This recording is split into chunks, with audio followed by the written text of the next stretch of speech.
welcome to the Gaming Coop, the best space to talk about how shitty 2020 was. Let's introduce today's players. Player 1, he's the Clerk of Carnage, the Mister of Mayhem, the Doctor of Disaster. He's just kidding, unless it's Walsh. Player 2 is drowning in dew. It's Anthony. Player 3, he's pickled twice and eats everything rice. It's Chris, and that's me. Player 4, I don't like food, I love it. If I don't love it, I don't swallow. It's Matt. Lovely. Lovely reference. Player 5's name stands for kind, excellent, lively, cat mom, intriguing, excellent. It's Kelsey. Said excellent Cool. twice. Because I'm twice the excellence. I forgot to say and finally, because that was it. That we only have 5 players today. Unfortunately, Gabe could not make it, but Gabe will be back, folks. He'll come back with a vengeance. I assure you that. But anyways, welcome everyone to the final episode of the Gaming Coop of 2020. We are. I figured that this would be a good time to talk about what our favorite games of this year were. Obviously, we could have chosen games that we've talked about already that we would be included in this discussion. But we do have 5 new games we're going to be talking about. And of course, Walsh has his break segment planned, which I only know that it involves Smash characters. That's all I'm aware about at this point. And I'm frightened. I'll introduce it when it comes along. When it comes through, yes. Yes. But without any further ado, Walsh, you may take the floor because you have the first game. You're going to talk about Among Us. Tell us about it. Sure. I feel like whenever we talk about a game, I feel like a lot of the, you have the ones that maybe aren't as well known and maybe one or maybe 2 of us have played before, but I feel like Among Us has just taken over everything and become incredibly popular. I think everybody here has at least played it once. Mm-hmm. I mean, in just pure accessibility, between being able to just download it for mobile and also being a cheap but fun experience. I remember when Fall Guys came out, and then it was like, this is the thing, this is the 2020 game, and then Among Us was like, watch this.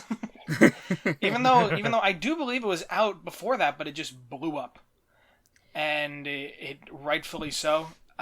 It feels weird to be like, oh, this is the game, this is how you play, because I feel like so many people have already become so accustomed to it. I think one of the things that has really made it this year's game for me is the fact of just how much I've been able to play it with friends and even by myself, how accessible it's been to me, especially as someone who might not have the time to sit at home and, boot up a console or, spend so much money for a good PC to play a game. Being able to just sit down on my phone or tablet and just play it easily has been just so much fun. And the fact that I've been able to just play it with so many friends, play so many different versions of the game, those I think have been some of my favorites so far. When you have like a room of friends and you change up the way you play the game, whether it's going to be a zombie type scenario where everybody has to stay in the rooms, or a kind of stay away or hide and seek where where the imposter's visibility is extremely low. But even just the main game, it's so fun to play and it's so fun to watch. It's kind of incredible how just much it's blown up and how fun it's been. Yeah. I was gonna ask what your guys' experience with Among Us has been. Just to jump in before that, like what's surreal is that this game came out in 2017. Like 2018. 2018, excuse me. Like the fact that it took 2 years Really? for it yeah. The fact that it took 2 years for it to get to the point that it has, like it took like 1 or 2 like famous YouTubers and streamers to play it, and then people started noticing it, and that's how it kind of got to the point that it blew up big time. And it to me. It is just surreal that it got to that point, that it has reached a peak so late into the cycle. They were working on Among Us 2, and then they canceled it because they're going to now work on the original game. Like it's absolutely surreal. But yeah, what's everyone's experience with Among Us? I've actually only played this with with you guys. I haven't played much outside of it. Just not the type of game I usually play, but whenever I do play it, I have a lot of fun with it. Mm-hmm. Especially when we do the extra modes, like the zombie mode or whatever else. Yeah, I also have only played with this group, and I prefer I like definitely like playing like the other, like the zombie modes and any kind of game modes that kind of move away from the deception element of it. But I will say I love the deception part of it from not playing it, but in terms of watching others participate in it, watching how people deceive and the ways they're able to do so. People who have played the game for a long time know all the mechanics, are able to really deceive people well. Like it's not only just a great game to play, but it's a really fun game to watch because every single playthrough is going to be different from the next. You're going to have games where imposters fall flat on their face, and then there's others where they execute like a perfect round. And the imposters stay alive until the very end. Like it's really great. It's fun. Like you said, that it has that flexibility angle to it. I've played 78 hours and I've still not been the imposter. Wow. Impressive. I'm just kidding. I played those like 5 rounds with you guys that one time, but it was really good. Yeah. I wasn't the imposter, but I'm shocked to hear that it's been out for so long. I had not heard of it at all until this last couple of months, like completely. A lot, yeah, that's for everyone. Same. For the most part, yeah. And I did not think that I was going to enjoy it in the least, and I thought it was such a good time. I mean, I think that probably it's worth, like, I don't think I would enjoy it if I was playing among strangers. I think part of it for me was being able to create a room with all of my friends and be able to take part in such a simple multiplayer game with everybody that I knew and loved, and that was such a great appeal for me. Like, I love that. I don't think that there are many games, if any at all, out there besides, like, traditional party-style games that would allow you to do that. And correct me if I'm wrong, but I just feel like... No, you're right. Having that platform to be able to organize such a... Other than, like, a Jackbox, where, like, sure, you can organize and have people join the one room and then play all together, to me is, like, so cool. And was such a fun time that I really appreciated that. I agree with that. I think it's, like, a really good party game. It's really good. I think it's best with friends. I hear a lot of complaints about people playing it with strangers and strangers being in Discord like, Green just killed me, and then them ending the game that way. But yeah, I think that the community has a really good ability to make up all these fun custom game modes where we just do really silly stuff that, though it's not completely against the design of the game, it's not something they intended, but it just works. Mm-hmm. And we have had so many laughs just with the really, like, slapstick silly modes where we're like, oh no, he happened to get us. It's a wonderful game, and I'm surprised. I guess it shows, like, the industry's ability to make what you thought was a dead game suddenly become viral and absolutely explode.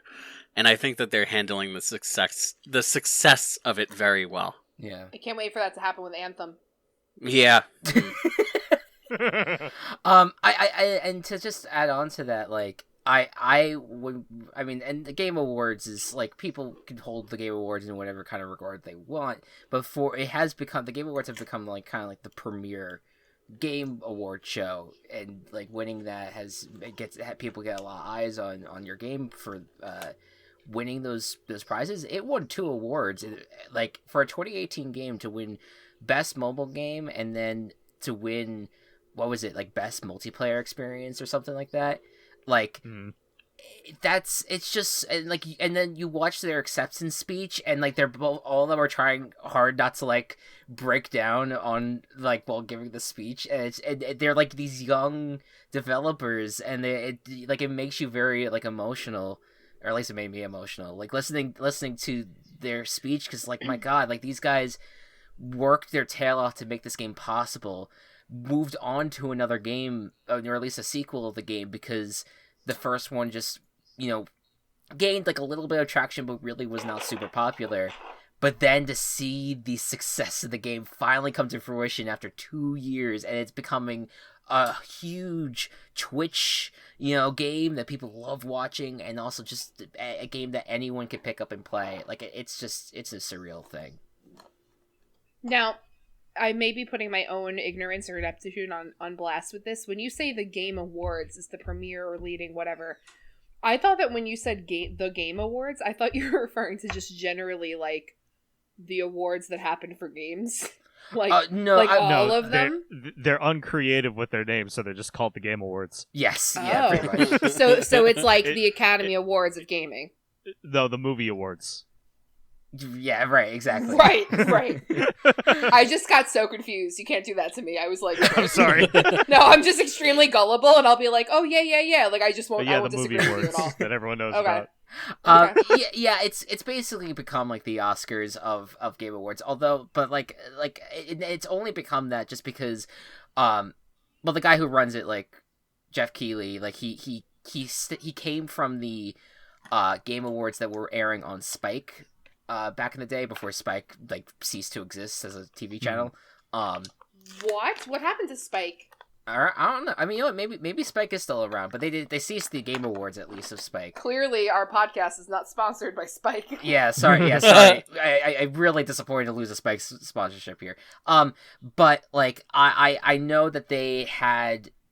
After that award show ceased, he decided to make his own, and he used his connections within the industry to kind of make it a big deal, to the point where he had like the presidents of like all three companies, like major companies, Sony, Microsoft, and Nintendo, on stage at one point talking about, I guess, like inclusiveness in gaming or something like that. I don't know what it was, but like it's gotten to the point where we are now seeing this show every single year, and it has like these massive reveals, like the new Mass Effect and fucking Vin Diesel in the next Arma game or whatever the fuck. Like these massive announcements that people are like losing their minds about, because and it's just, that's what the spectacle has become, and I enjoy that. Like it's a fun experience. But anyways, back to Among Us.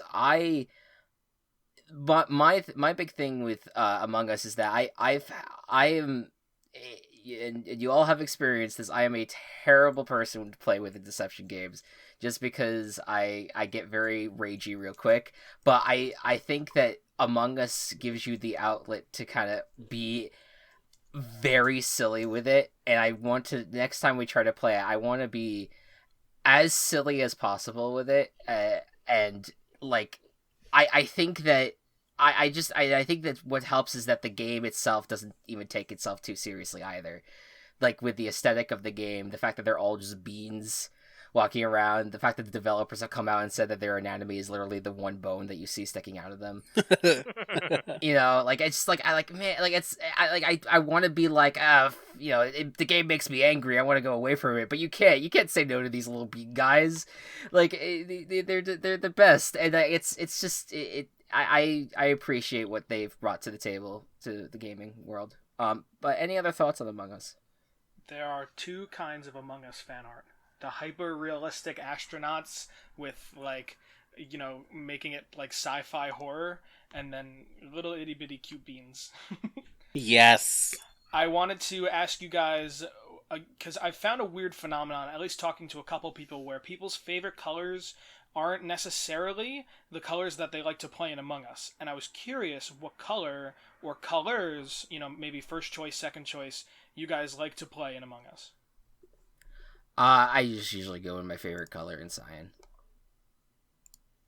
My favorite color is red, and I also usually play red. I usually do like lime green or purple, and those are definitely among my favorite colors. So I like to pick black, and then I put the horns on, so I look like a pagan god. See, I get a little dressed up too. I go brown or orange, and then I wear the cowboy hat, and I feel like a little sheriff. Or I- or I wear the pink, and I put the little flamingo on my head because that just is fun to me. But I totally go for like an aesthetic. Like I go for like a costume. Yeah. I do not pick my favorite colors. Outside of just picking my favorite color though, I very much enjoy the cherry on top. Yep.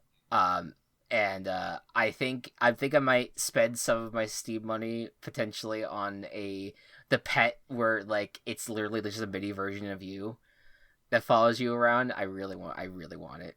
Like It's worth every single penny. You need to get the little one. Yeah. Yeah, the little one. It's so freaking cute. I love it so much. Not be like stated, like I know we kind of stated it already, but like the game is really accessible. Like the fact that it's so like the games, the little mini games in terms of like being like the tasks being very simple to do. Like the fact that they made it as like straightforward as possible is super nice. Like also like easy to do on mobile. It's only $5 on Steam. Like yeah, it's very easy to get and then also play. So all good stuff there. Yeah, 100%. All right, I think we can move on to our next game here. It was the game that I think was I would assume would be the runner-up to Among Us in the mobile game category of the Game Awards. Legends of Runeterra. Yes. Anthony, you tell me about it. All right, so before we talk about that game, let me just give you guys a brief tale. When I was in middle like school, Anthony's story Is it going to make us sad like your last one? Probably not. No, not even close. When I was in middle school, we all played Magic the Gathering, which is super nerdy, but somehow we all did it. Like, regardless of who you were, you had a Magic the Gathering deck and you played it.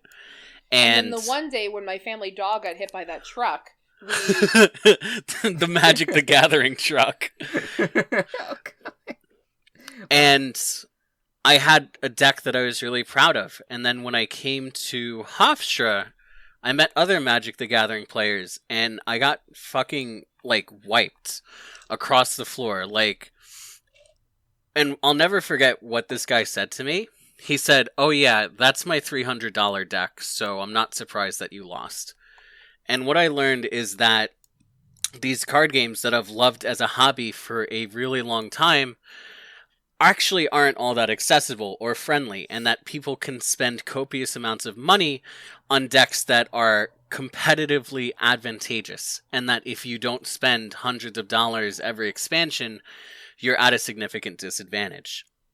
And so I didn't play Magic anymore because I didn't want to spend all that money.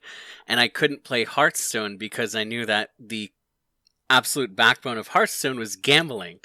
And people could spend $500 every expansion just for the cards that they gambled for and worked so hard for to become useless to sell the new expansions cards.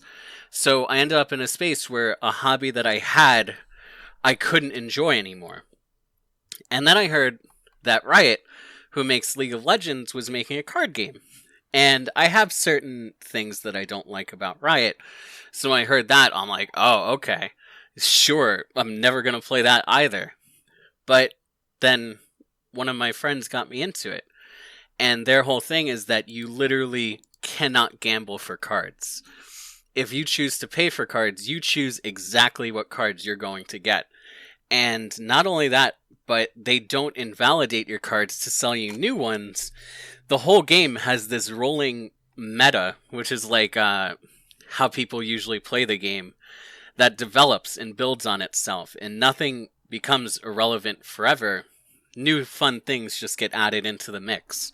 So I started playing it, and it kind of brought back all those feelings of, oh my god, I really love card games. And here's one that I can actually play now, and it's so much fun. And it's really incredible how many different decks I have and how expressive they are. I have this one deck where you just gotta wait until you reach the end game, and you're going to take a beating the entire way there.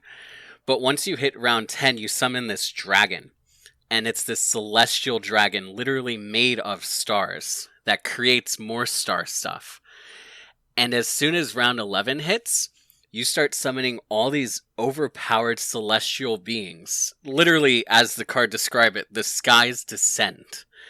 And at that point, Lovely. you win the game, because there's nothing they could do. And I have other decks where it's just a constant assault. And they're the villains. Like, pretty clearly, they're not good people. But they're all about, like, ruthless impact as fast as they can. And I have other decks where the cards are zombies and things that are dead but won't die. And Kelsey has played against these, and she's like, I don't want to play against that. Because I put my opponents in a position where it's like, okay, if you want to kill that creature, that's actually what I want you to do, and you're going to suffer for doing it. So it's this because that game is meant to, like, emotionally hurt the people that you want to beat in order to rank up. It is not, those decks are not meant to be played against your, like, then fiance, where I still could have called off the wedding. So, like, there's a time and place for those, like, horrible burn decks. And don't get me wrong, I fucking love playing those decks. I would use them to rank, but you don't play them when I'm just, like, trying to be nice, and I'm like, hey, let's play some Runeterra, and we get, like, 4 rounds in, and I'm ready to jump out the window because you're being super aggro about everything. Just had to say my piece. By the way, congratulations to Kelsey and Anthony on their wedding. I forgot to even. I was supposed to lead with that, and I completely forgot. But thank you. It almost didn't happen because I had to make them stop playing those fucking decks. I think this was better timing anyway. It worked out that way. Anyways, go ahead. But yeah, and you can really, like, not only feel the personality of all the regions and the cards that they implemented into the game, because the cards interact with each other. Like, you'll summon a card and one other card will respond to it depending on their relationship together. But you also embody and feel the personalities of the cards and the strategies.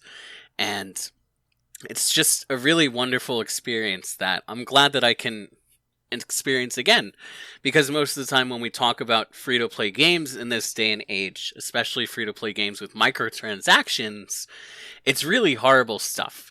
It's like they either make their money by exploiting people who gamble or want to fulfill their collections, or they've got, like, ads every 5 minutes, or they let people pay to get an advantage over you.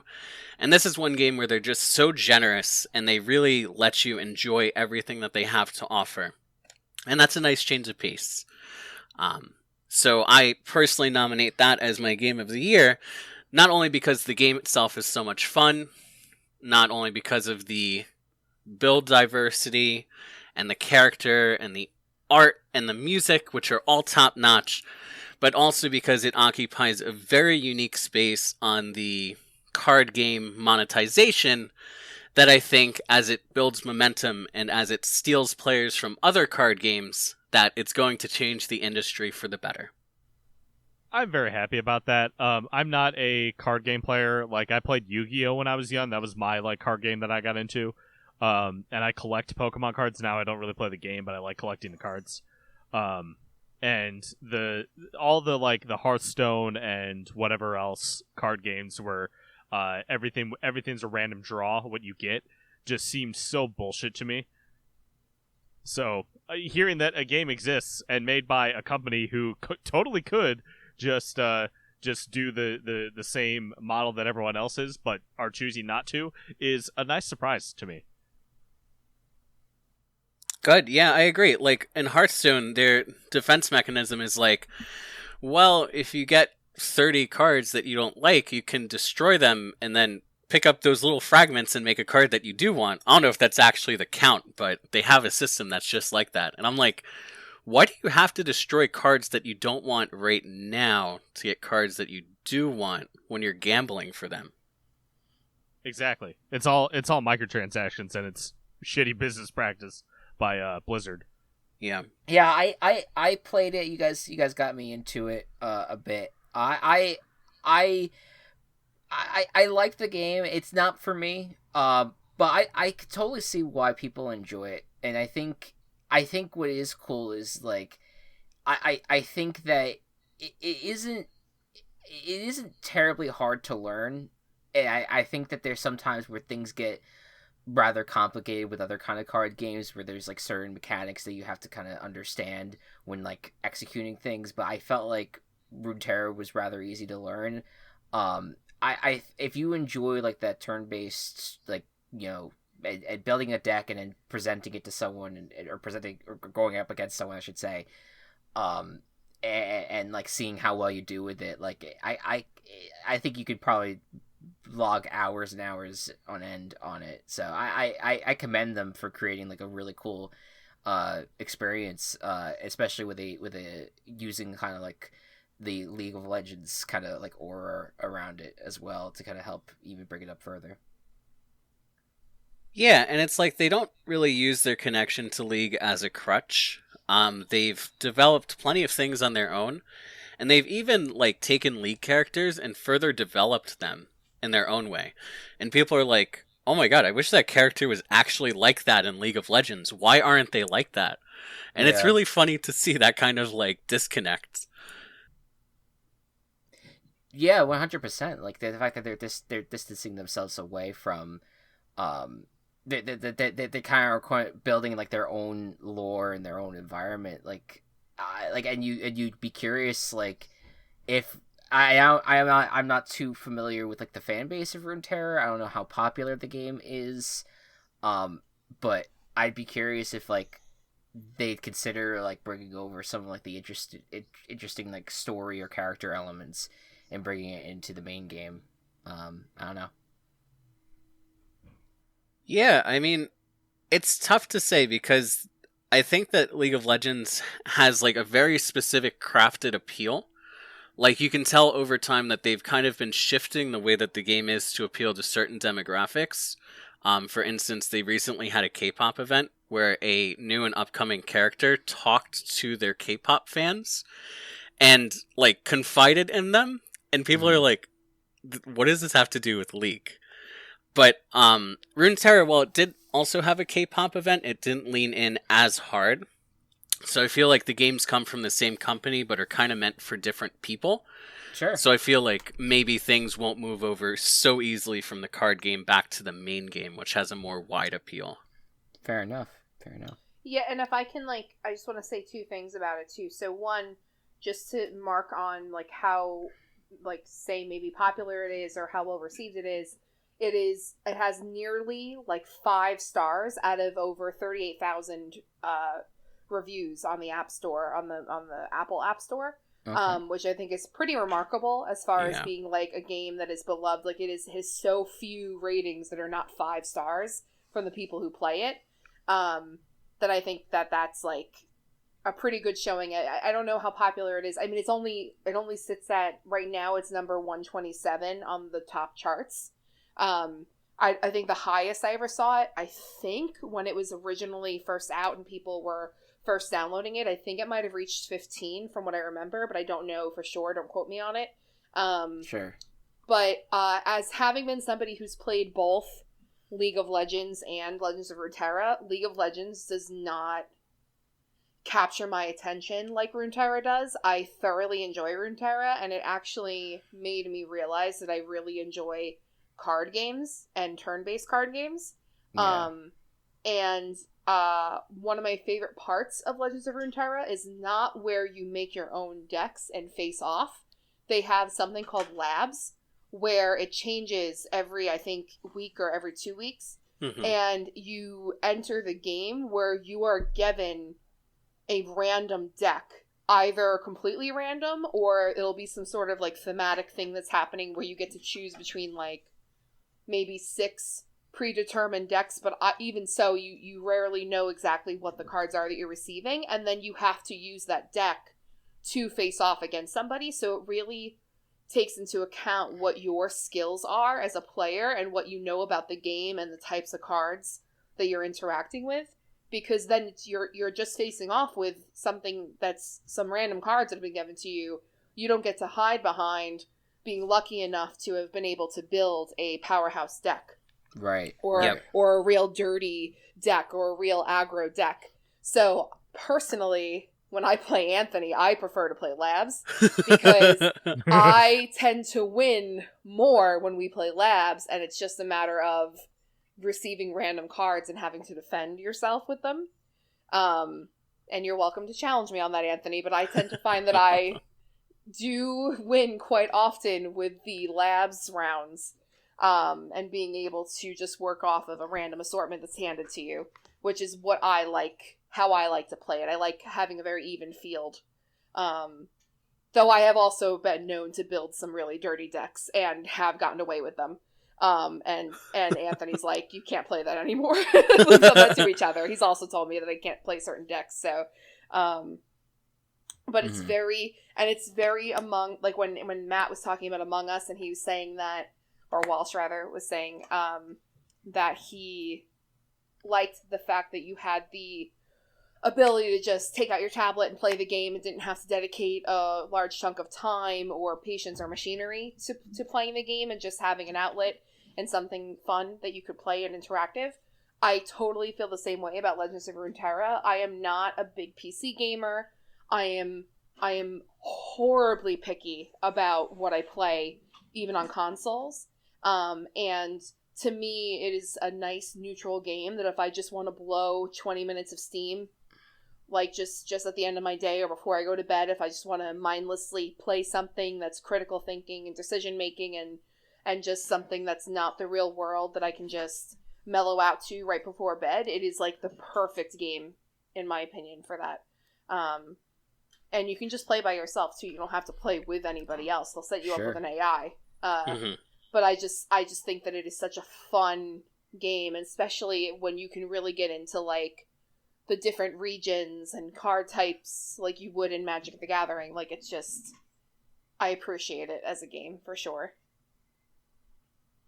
Yeah, I think it definitely, like, what I enjoyed was building, starting to build a deck of like those little fuzzy creatures. The Poros. Poros, yes. Yeah. That was fun. That part of it I enjoyed.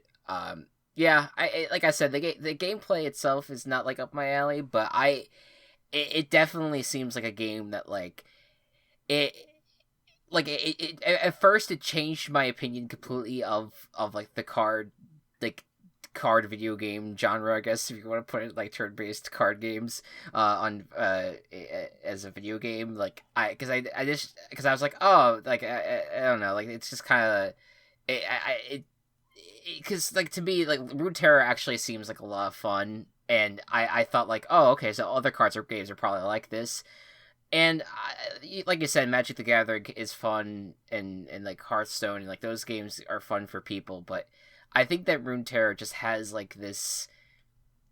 I don't know. I think it is a little bit more like, I know we've used the term accessible already tonight, but like it feels a little bit more accessible compared to the other games, and like that anyone could kind of pick up and kind of try to work their way up.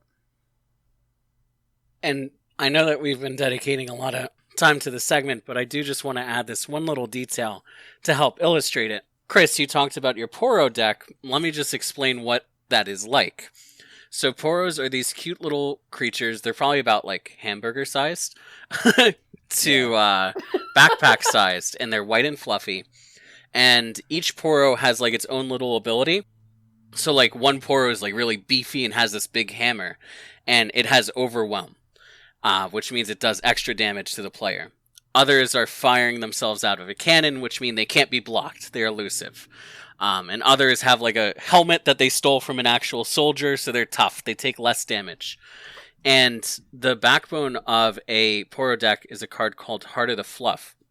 And it takes every Poro that you have on the field and combines them into a massive Poro ball. And all of their talents, their attack, their health get combined into one mega unit. So when people play Poro decks, there's that one pivotal moment where all of a sudden they have this unblockable like 30-30 beast that is going to end the game. So it's really fun. It doesn't take itself too seriously enough where it's like, no, we're not going to let that happen. It's like, you know what? You want it? You got it. Yeah. Very Ariana Grande of them. Yeah, exactly. Yeah, we gotta watch out for the poors. They Also, will just- end everything. Just real quick. On earlier this month, Apple gave Legends of Runeterra the iPad Game of the Year award. Boom. Oh, that's Nice. awesome. There you So go. just a little Good for factoid them. I'm pulling out of there. But yeah. Yeah. So 100%. very good, VV good. If you're somebody that likes to have just little games that you can blow off steam on, it's, I think, a great game for that. 100%. 100%. All right. So moving forward here, we talked about games that came out in that got popular at least in 2020 and had been popular in 2020. But I also want this discussion to kind of be open to games that people fell in love with, just in the year 2020.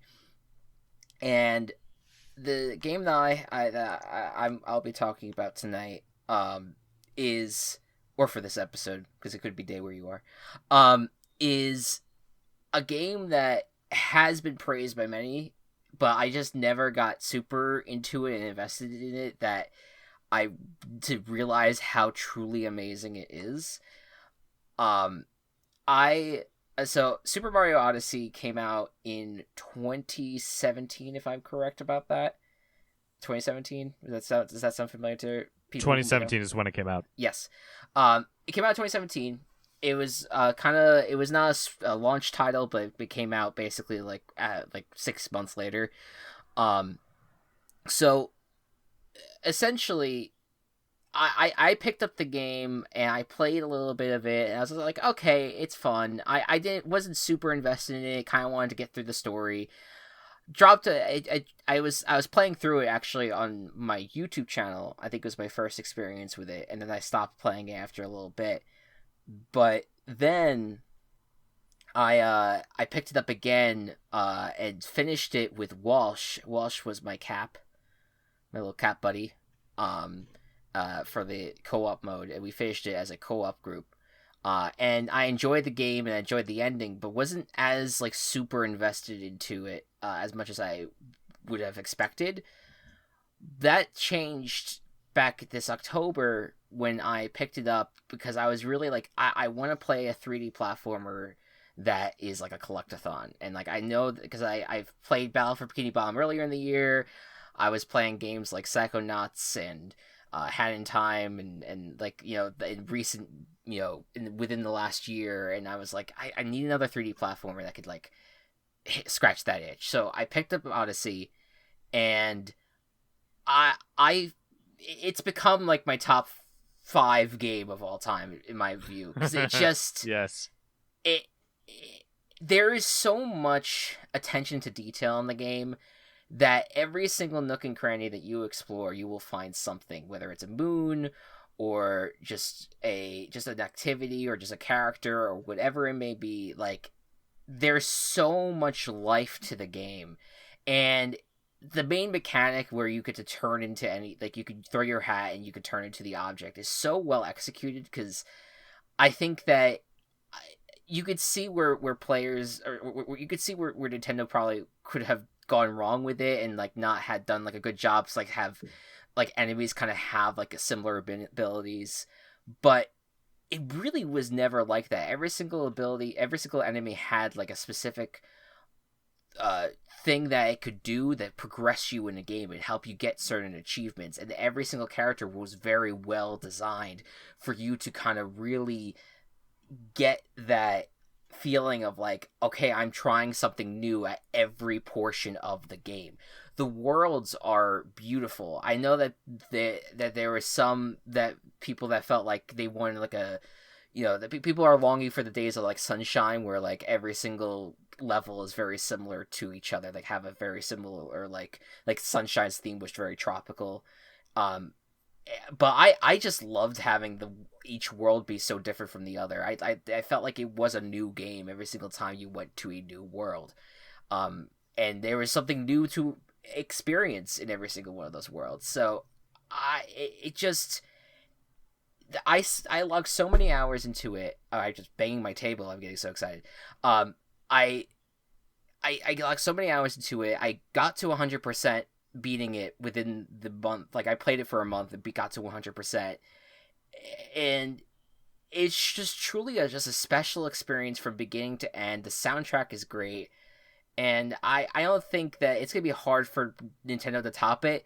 But I'll hold my breath for Odyssey 2. And we'll see what happens there. Anyone who has played it, what if you could give your thoughts on it? So I have not played it on my own. Chris stated how, I played it co-op with him and we beat the game that way. And I'm hesitant to pick up the game on my own because I had so much fun playing with Chris. I know, as Cappy, you don't have as much control, but it was just making all the stupid jokes and just like Cappy flying like across in the background, like just like, or just like or like me making Chris do stupid shit by like turning him into random shit and getting in his way. It is a good co-op experience, underrated in my opinion. Yeah, that was just a lot of fun for me. I mean, I'm sure like I could pick it up on my own and have a lot of fun with it, but it's almost like I don't want to undermine that experience because that was just a lot of fun. Yeah. No, I completely understand that. I did like, I think the experience, I enjoyed the experience. I kind of have it almost separate where that experience was one thing and then playing through the game on my own was like kind of like another thing. Like that, I will always cherish that like experience that we had with that game because it was just like we were just laughing the entire time because of all the stupid shit we would get into. But we're successful in being able to like get through each and every single obstacle that we had to deal with. Yeah. You guys, this is such like a heartwarming friend story. Yes. Yes, indeedy. So, I'm a big fan of Mario games and platformers in general. I played the game, beat it quickly, like after it came out. I forget how long after I went through and 100%ed it. It wasn't that much longer, but it is definitely my favorite Mario game in my top 10 for sure games. And kind of with a lot of the points that Chris talked about, just all the different parts of it just really come together super well.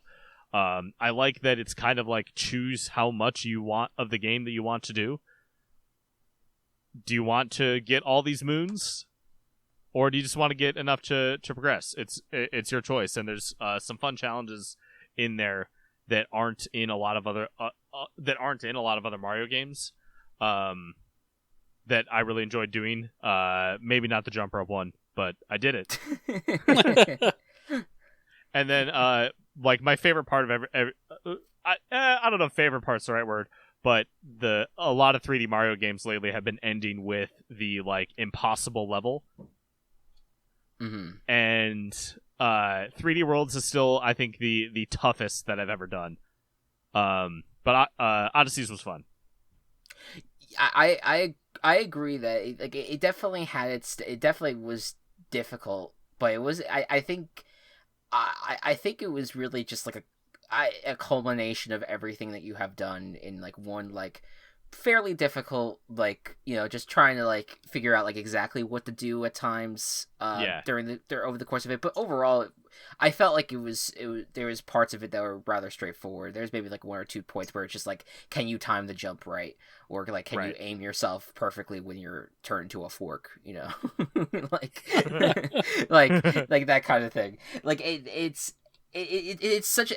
definitely like the strangest Mario game. Like I just said, like you could be turned into fork things that you fling yourself across the world if you wanted to, or turn into frogs and things like that. And like recently I showed Anthony and Kelsey it, and Kelsey had such a visceral reaction to Mario turning into a frog. I don't even know if visceral is the right word. I was just so irritated by the whole concept. I'm not a good co-op person. I don't like sharing. I'm a control freak. So, like, the idea that Anthony could fling himself off of me at any given moment was so distracting that I was like, oh, no. And then they were like, why don't you guys switch? And then I was obnoxious, but it just wasn't for me. Like, it's not my style.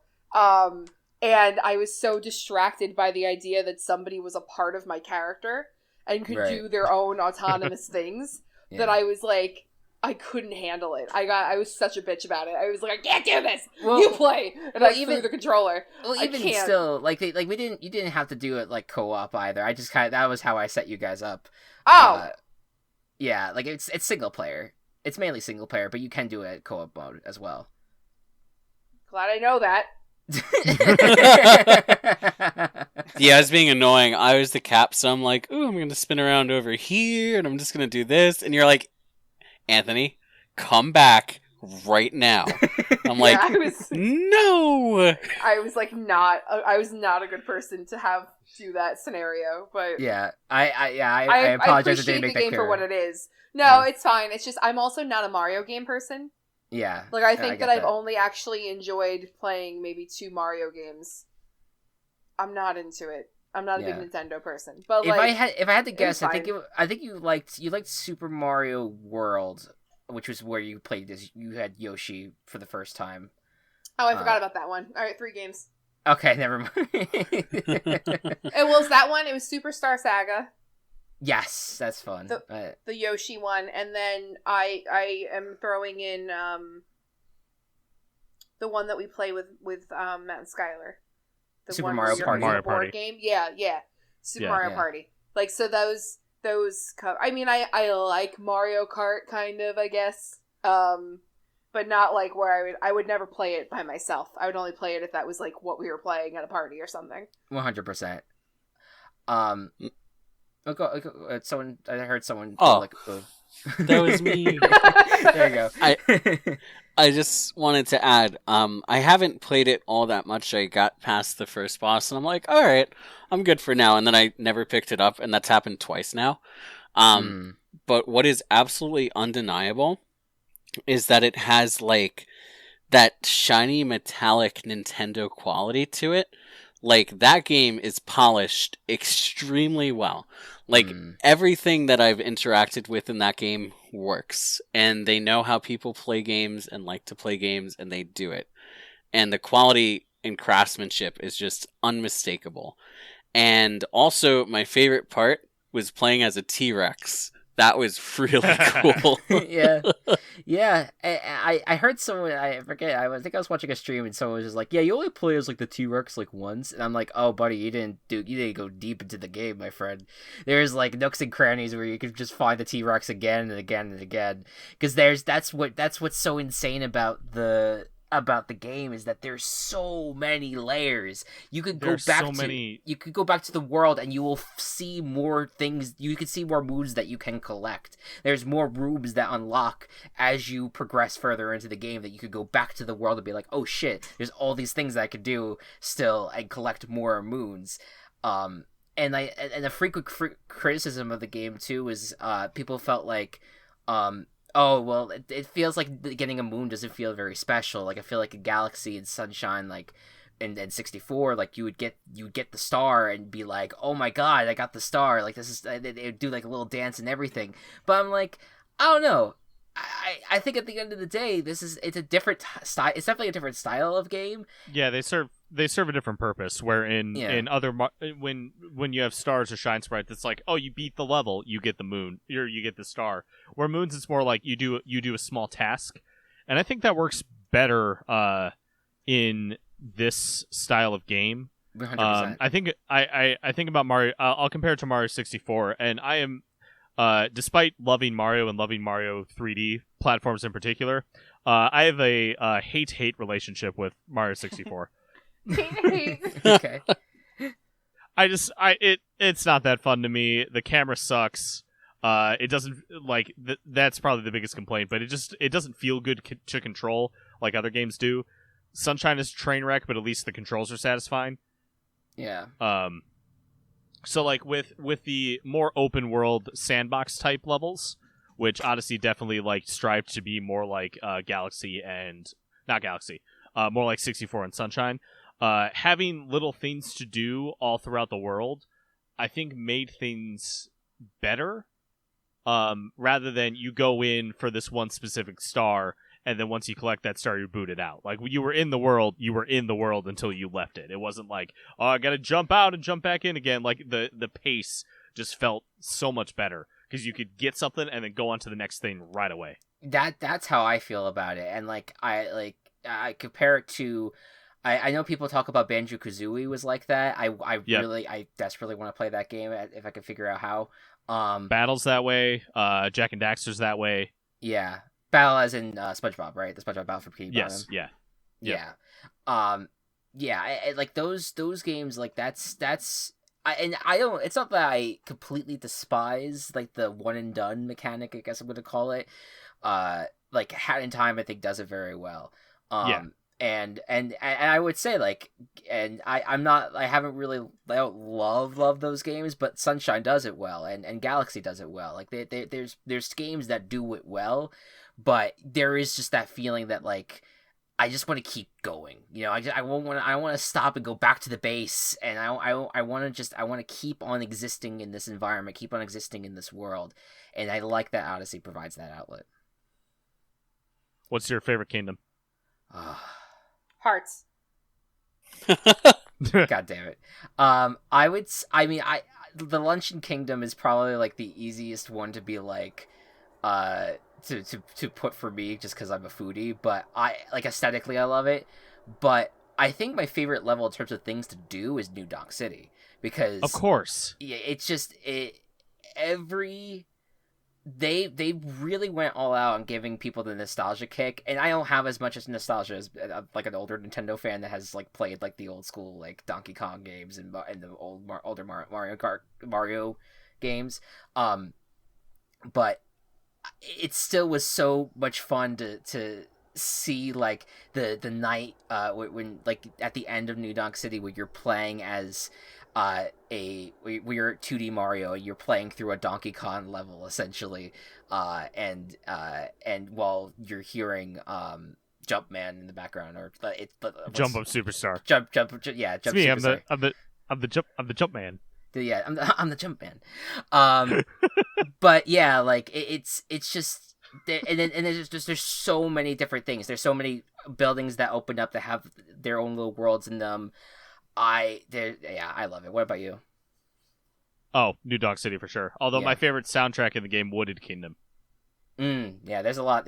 Really good music in this game. Yeah. I like New Donk City because it sounds funny. Yes, I agree with that. Anything with donk in it just sounds incredible. Absurd. Yeah, 100%. 100%. Yeah, I would. I will always encourage people to play it. It's just a good time. If you just like lovable, cute games, and also just love platformers. I mean, it's just a must. It's a must play. Absolutely. 100%. All right. Before we move on to our next game, once again Walsh is prepared to bring us a break that we will never forget. Okay, guys, we made it. End of 2020. And with that, we take a look back at the many different games we have come to. And I wanted to share with you guys, they're the Game Awards, but I wanted us to do our own awards, but instead of for games, we're going to choose our own characters among a variety of choices. Jesus. And the way that this is going to work is I've just shared a bunch of superlatives, otherwise known as like most likely tos, you'd find in a yearbook or things like that. And everyone is going to come up with their own answer. And whoever's answers, once we share them, match for each category, you get a point. Oh my. Additionally, I also asked Gabe offhand for all of these questions, so I also have all of his answers. So if your answer matches one of Gabe's answers, you will also get a point. Okay, cool. Okay. Anthony, get in here. Gabe was also very what's the right word? He had a lot of fun with choosing his answers. For sure. Yeah. So try not to think too hard. Because there are there's quite a bit. Just whoever off the top of your head, and I wanted to include video game characters, but as to not go too overboard, we're going to be limiting it to the Smash Ultimate roster. That includes DLC characters, and from there on we'll work through it. So the first one is most likely to succeed in life. And I trust you guys not to cheat, so if one person says an answer, I'm gonna hope that you guys don't, just repeat it for the sake of that. But we're not like making our own lists and then sharing. We're doing it in real time. I mean, unless like Chris wants to take the time to edit that. I think we should do it in real time. Yeah, let's just do it in real time, and we'll maybe just do it like have us. We can. Let's do it like almost lightning round because there's a lot. Yes, we're gonna go. There like, are a lot of these, dude. Everybody look at the Discord order, which is Anthony, Yes. Chris, Matt, Kelsey, and then myself. Okay. And you will share your answer in that order. And of course, when I go, I will give Gabe's answer.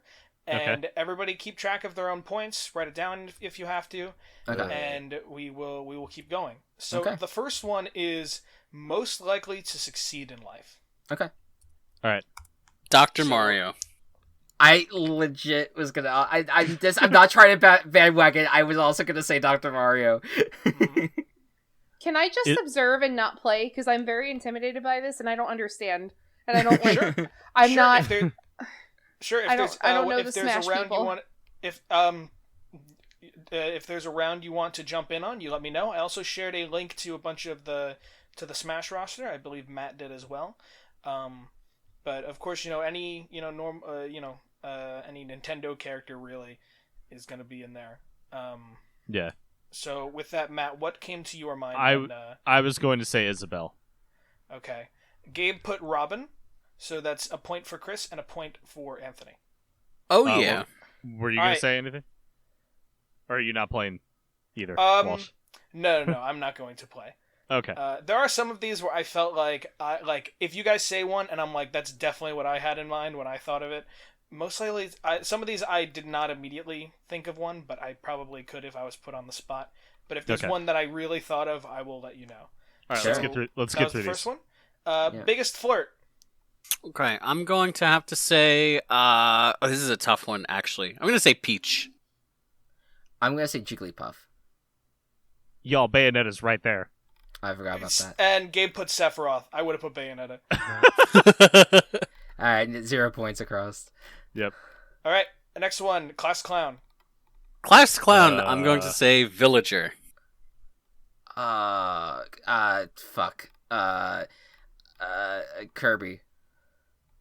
Donkey Kong.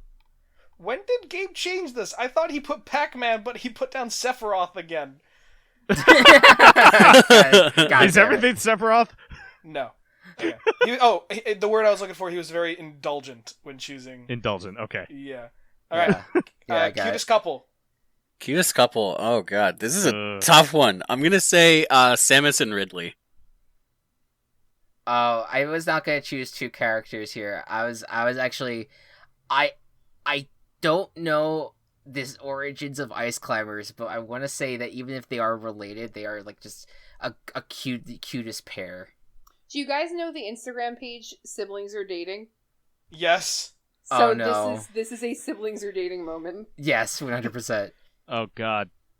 You just have to guess. It's not like they're like making out or anything. Yeah.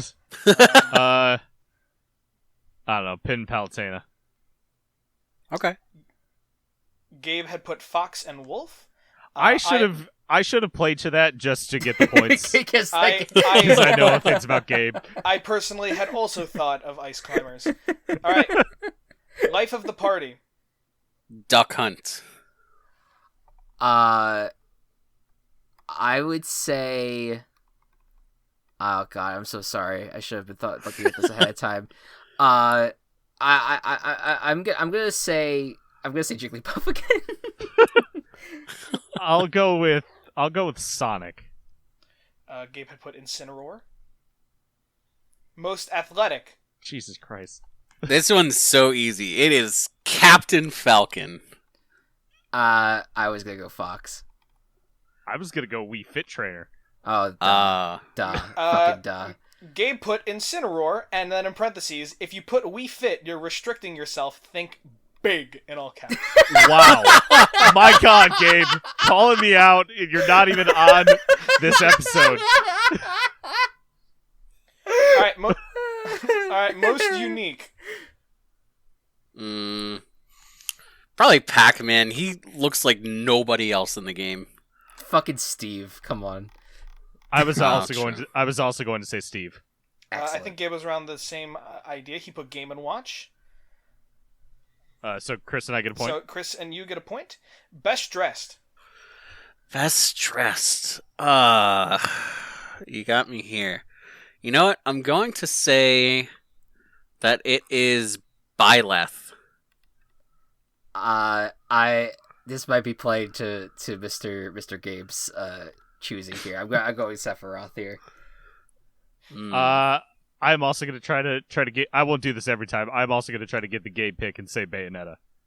Ooh, okay. Sorry. Ooh. Gabe put Mario in parentheses tuxedo variant. Okay. He's an asshole. He's such an That's asshole. what you guys get for playing to the predictor here. Yeah, I guess Although, so. I will say I probably would have put either Bayonetta or Joker. Joker would be good. Joker's a good choice. All right. Best hair. Best hair is Game & Watch. All right, sorry. I'm going again. Sephiroth. Okay, is this game gonna change into try to guess Gabe's pick? I do think that Sephiroth has like the best hair though. Like he has great hair. Go with your heart. Yeah. Okay, Palatine has the best hair. All right. Gabe had also put Sephiroth. Sorry. All right, Chris, mark a point. All right, Okay. best bromance. I'm not marking anything. Okay. This one is definitely Robin and who his contemporary in this Crom. game? Is it Crom? Yep, thank you. Robin and Crom. I'm gonna say Bowser and Ganondorf.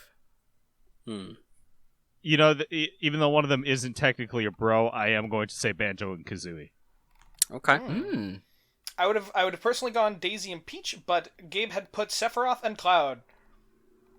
I think that's more of a rivalry than a bromance, but okay. I agree. Most likely to survive. If I had to guess, Gabe probably has some sort of canon going on where it's like a love-hate thing. Yes. I think so. There's a chance there. All right, most likely to survive the Hunger Games. Snake, hands down.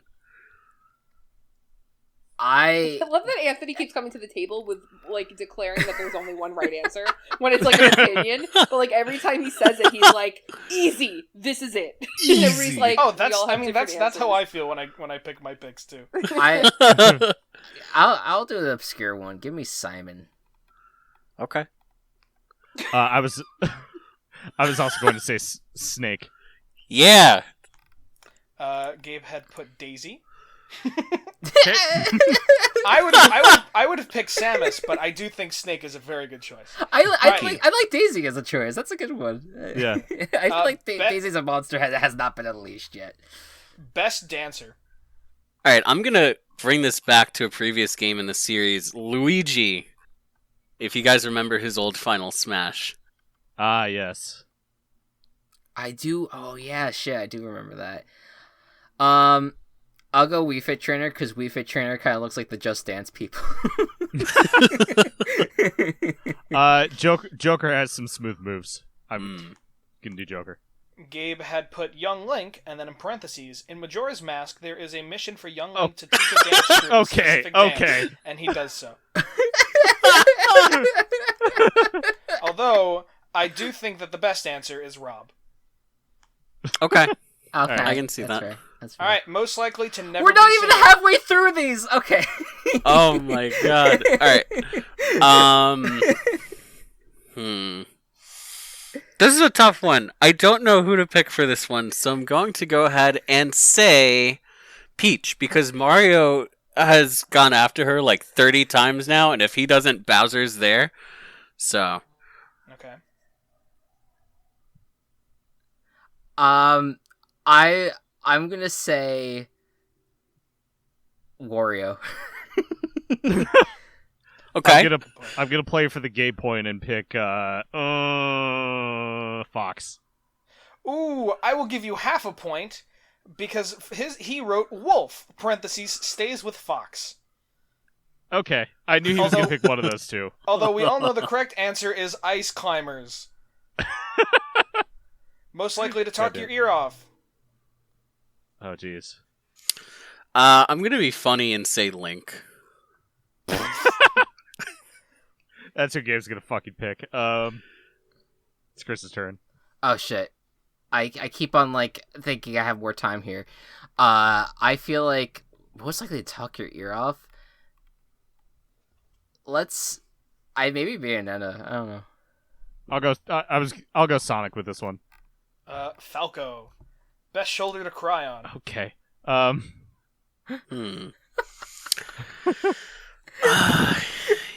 trying to think of who's actually empathetic in this game, because there are not many. Isabel. Yeah, I was gonna say Isabel. I'm gonna say Bowser. Ooh, Game & Watch. Okay.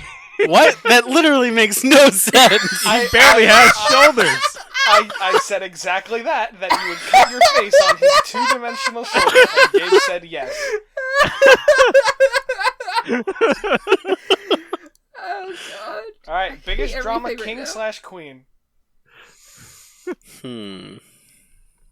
Yeah, you know what? It's that fucking Yoshi character. Like, get over it, man. What? I don't know. What? Biggest drama king/queen. I'm gonna go with the Mario, bro. Hey. Mewtwo. Okay. Gabe had put Zelda. All right. Most accident prone. I'm gonna say most accident prone is. This is a tough one. This one has actually got me here. Most accident prone is. Let's go with Villager. King DDD. Luigi. That's a good one. Gabe had put Dr. Mario. I don't want him to make accidents. I don't want that either. I do think the correct answer is Luigi. Most likely to end up on Broadway. Before I answer, let me just say Dr. Mario prescribes vitamins for viral infections, so he's basically like a walking accident. Ah, good point.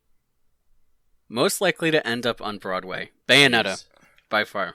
Yeah, Bayonetta. Just Bayonetta. throwing this out there, Dr. Mario is definitely an anti-vaxxer. Wow. Yeah, just take out a mushroom. I think we all said Bayonetta. He put Robin, but I do think Bayonetta's the right answer, so all three you get a point. Cool. Woo! Most likely to star in their own reality show. Mario. Little Mac. Okay.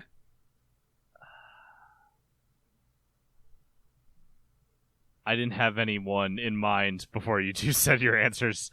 I'm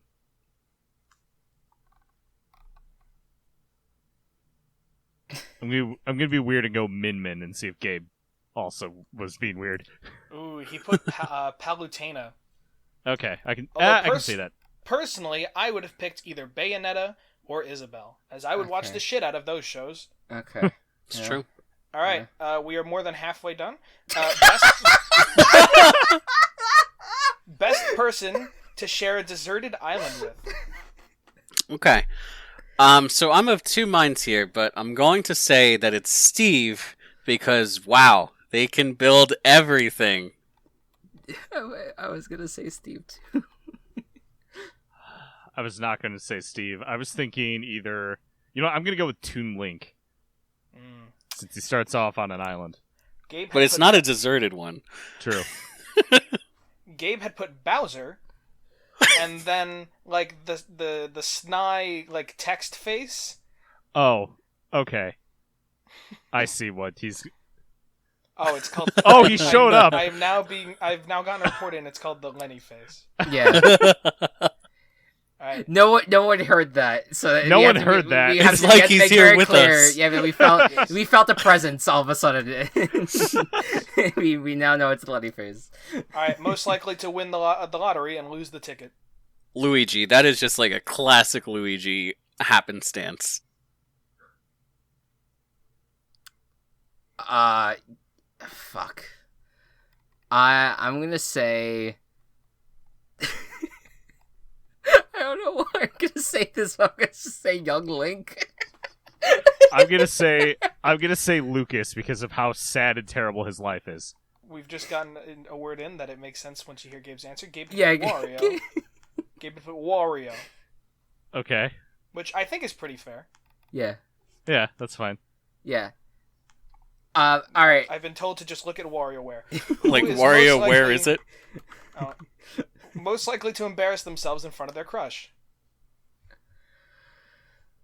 I'm gonna say that it is Snake. Okay. Can I ask that this be the last one? Because we really need to keep on moving in this podcast. I'm so sorry. Okay. I will say for this one, embarrass themselves in front of their secret crush. I would say Lucas. I'm gonna go Fox. Matt, that's what Gabe put. Fox in parentheses with wolf. How could I have known? How could you have known? All right, with that, someone must have won. I have 4.5 points. I forgot to keep track. I'm so sorry. I have 5 points. Yay! And with that, Anthony is our winner. All right, I just want to. I do need to know what Gabe's answer was for most likely to build a sex dungeon. Yeah. If I had to guess, it would be Sephiroth. That was like every answer. Or Bowser. Or Bowser. Oh shit! Yeah. I mean, Walsh, what was his answer for most likely to to build? build? Right out of my mouth. It was Bowser Lenny face. Ah, perfect. Yep, I see it. I'm sure he has one like in the deep Nintendo canon. Yeah, in his castle somewhere. Oh my god. Sorry, I don't mean to cut it off, but like I know we want to get through 2 more games, and if we have time at the end, we'll do the rest of them if we want. Yeah, to. these are a lot. Yes. There's a lot of these. I appreciate everyone's answers. I appreciate Gabe got a chance to be part of that segment, and yeah, a lot of fun, a lot of craziness. Okay, we will now move forward into another Chris game. Sounds so tired. Here. Yeah, let's move on. We have 2 more games to talk about. First one is another game that came out before 2020. In fact, a decade 2014. prior. Oh, my mistake. I was gonna say a decade, but it was 6 years before 2020. And it is another MMORPG. Hit me with it, Mr. Matt. Yeah, so my game is Final Fantasy XIV. I want to preface this by saying I don't really play that many MMOs. I played a couple when I was younger, but wasn't they're not like a super big genre I'm into. I'm not a Final Fantasy fan. I do enjoy RPGs, especially if they have a good character creator. And otherwise, I haven't really played much like this game.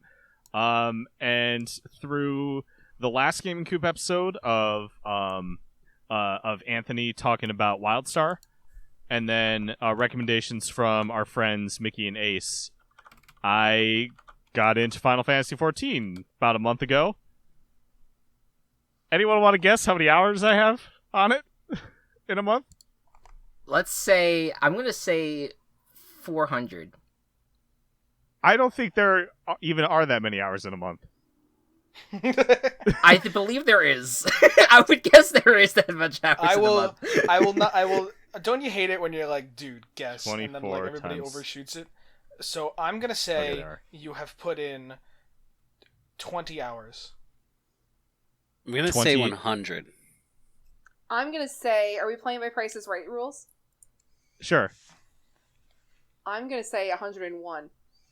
Kelsey. 21. Whoever said 20 is the winner. Yeah! Because I played 60 hours in the past month. Wow. I feel like that doesn't come across as much as you thought it was going to. Yeah, but It's always like, dude, guess how much money it was, and everybody's like, a million gazillion. Right. And it's like, no. yeah, it's like, was well, no, like... not that much. It's No, become but, the thing of like to overshoot it. Usually, like, I don't play really long games or get sucked into them for this long at once. And this one really just like grabbed onto me and did not let go. I don't know how to like explain how into it I was. It was just basically like here's me gonna give this game a shot, and then it's like, oh, I'm addicted and I already want to start a second character. It's a very fun MMO. I think it's I think it's one of the best currently out there. It's very high fantasy. If you're not necessarily into the whole high fantasy style of stuff, like Lord of the Rings type stuff, then you probably wouldn't be into this game as much. But it's very fun. There's a lot of expansions, a lot of different classes you can play as, and what I like is that none of the classes feel like a joke class, or that if you play this class, you're going to be at a disadvantage throughout the game. Like, you can make all of them work, kind of even outside of skill level. Like, if you want to be an archer, you can be an archer. That's just how it is, and that's what I decided to be this time, because I hadn't done much archery based stuff in either like D&D or anything else before, so I thought it would be a fun thing to do.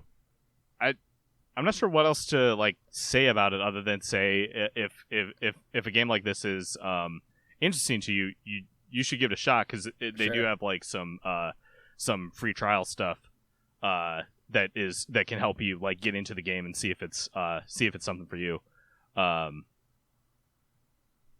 Anyone have any questions? I wanted to give you your piece on it. I think, you know, going back to when we talked about WildStar, you know, I think it's always fun to have a game where you could just log hours and hours into it and really customize your character and just be able to exist in this like vast world of mystical wonder.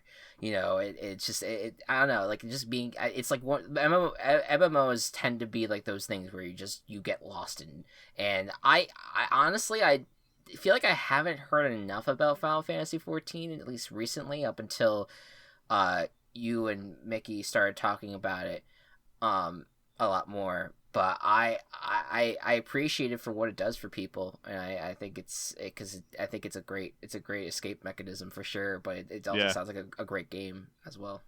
One thing that I do really appreciate about a lot of about a good character customizer is if your character can be non-human, because that's a fun thing for me in fantasy games, to just like be something totally different. Sure. And whenever there's a human option, I just think no offense, because I see this with Skyrim all the time. If you pick the human option, you're boring. Yeah, I mean, there's a couple of different human types, and they all come with different like skill advantages. So I think it depends on how you're looking to play the game, but like, right. I actually find it very I'm super picky with my games, and I like hyper realistic experiences. Not saying that Skyrim is realistic, but like right. No, in the realm of fantasy stuff. So like for me, like I've tried to play as a Khajiit or an Argonian, and it's hard for me because it feels silly almost. Like, but that's just because of my play style and what I'm trying to do. I apologize for calling you boring. No, it's okay. I actually end up almost always playing the Wood Elves, so I'm technically still not a. Oh, there you go.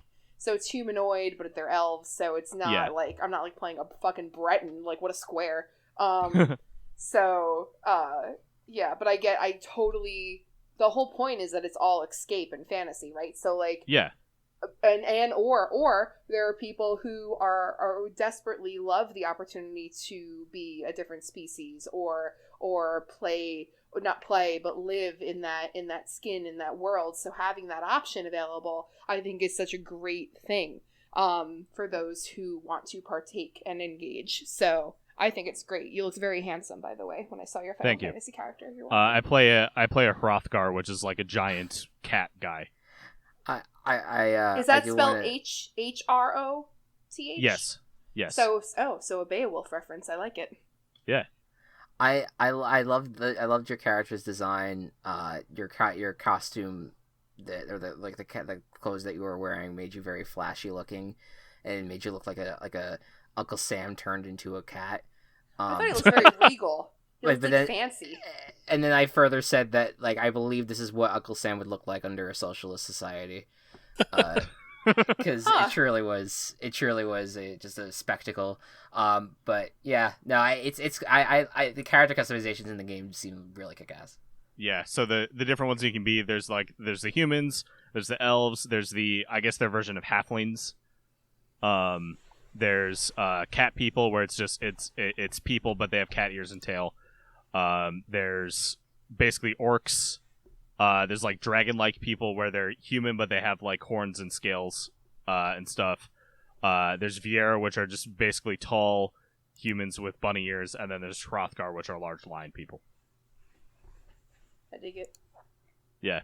One thing that I really like too is a lot of the major objectives in the game, you go through the game largely solo, where you complete all the quests on your own. There's other people running around doing the same quests as you, but it's largely an individual game.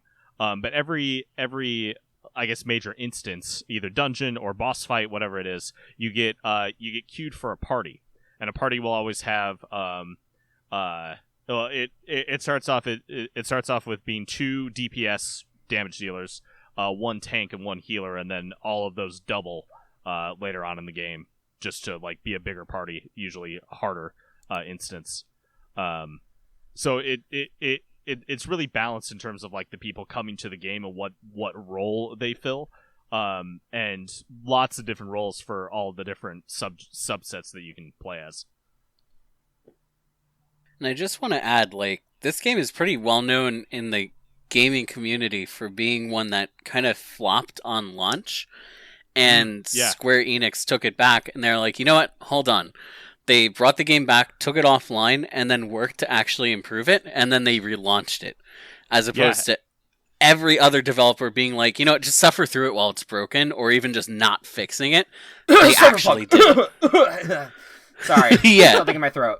So and they had an actual in-story moment for that too. I heard about it. It's they basically the world that was the original Final Fantasy XIV got hit by a meteor and everyone died. Wow.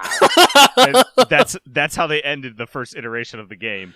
And then I beat the credits, or I beat the first expansion the other day, and at the end of the credits was survivors of the meteor. So that was everyone who was in that first iteration of the game, and then brought the character over to the new iteration. And the new iteration is just so good. Mm-hmm. And then everyone died. The end. And I also got to say, it's really fun every time there's an E3 or something where Square Enix is like, oh yeah, and we're having a crossover with this game. I tend to play MMOs, and I really enjoy when MMOs have a crossover event with another game. There's just something really fun about that, and I feel this one has it all the time. Yeah. I wanted to ask you, Matt. Are you super have you played a lot of MMOs before this? Or the only one that I had played when I was younger and more recently on a replay was Wizard 101. Okay. So baby's first MMO kind of deal. Which itself is more of a card game than anything else, but sure. Yeah, so that was really the only one that I had played. I had my cousin played World of Warcraft. So I had started a character on that on his copy and just like played around in that a little bit, but never got past like level 5. So not an MMO person in general, but this one really hooked me. Yeah, it looks like it's a lot of fun, and I'm glad that you guys have picked it up again and have been playing it, because old games can be good. Older games can be good and a fun time, especially when it has an active community. I desperately want to like MMOs, but I just can't do it, and I don't know why. But I want to be able to play like Elder Scrolls Online, and I just hate the idea of sharing an experience with other people. Like I'm the worst. Like I hate. Well, I hate the idea of it. Well, like you'll see other characters running around. You don't have to interact with them at all. I know, but it's annoying that they're there. It's like when it's like the illogicness of like not wanting anybody to park on the public street directly outside your house. Like you don't own that. Like you don't have to interact with them. They're just parking on the public street, but they're outside my house, and I don't want them there. You know what I mean? I don't know. That's how I. It's like playing a Mario game and somebody else flying around as the hat. Exactly. Yeah, like I think I'd like Best Buy a lot more if I went in there and I was the only person in there. Especially now, but you know what I mean. Yeah. Well, now you're just making me sound intolerant. No, I genuinely. Especially, you know what? No, you're in the right. I will not tolerate intolerant. the general public. I refuse to tolerate the general public. I'm very much done with the general It'd be great to go into a Best Buy and like not even like there's no workers there either. It's just that you have the store and you could just take anything. It would be great. Fucking finally. Yeah.